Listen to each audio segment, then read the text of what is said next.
ਫਯਾਜ਼ ਅਹਿਮਦ जी मेरा नाम है। तो मजदूर हाँ बैठे दा, कभी मिस्त्री वाला कर लेना, कभी निकासी वाला कर लेना। बच्चा मेरे नाल ज़मीनी तौर मजदूर है। इन ला के जो रोटी कमावा, रोटी पेट पाला तो कर्जा नहीं लांदा, जो कर्जा लावा तो पेट नहीं पलदा। ते मैं जी माड़ा बंदा, तो खुदा दी ज़ात तो थल्ले कोई आसरा नहीं हो रहा सब जेड़ा मेहनत मजदूरी तो सवा कर सका। ते बच्चा ही मजदूर है, तो मेरा ऐसा कोई और काम नहीं वा जेड़ा मैं करके ते कर्जा ला लवां या रोटी खा लवां। दाल रोटी भी नहीं पूरी होंदी। बच्चा जी ज़हनी मजदूर है, तो दी दवाई का भी मेरे को नहीं बनता। इतना नहीं हो सकता शामी 100 रुपये का टीके ही लवा सकता।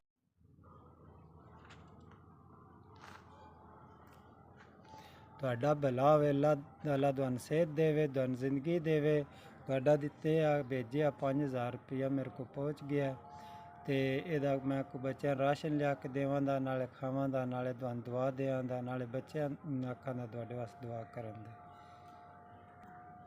मेरा वीरा पिछले महीने मेरा मीटर लै गया पैसे ना होने की वजह तो, और जेड़ा थोड़ा बड़ा कमाई दा वो राशन लै भी दा, खा लेदा। तो इतना कि बनता जेड़ा अपना पेट पूजा कर लेदी।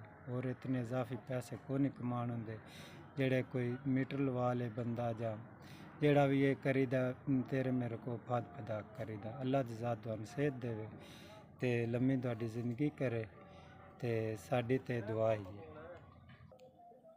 ये जी बच्चा मेरा तुहाडे सामने वेखो, ते ये भी ज़हनी तौर जड़ा ना मजदूर है, मेरे नाल ही भी काम करदा है।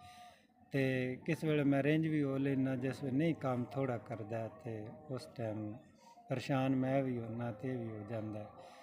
तो यदी दवाई भी नहीं लैन होंदी।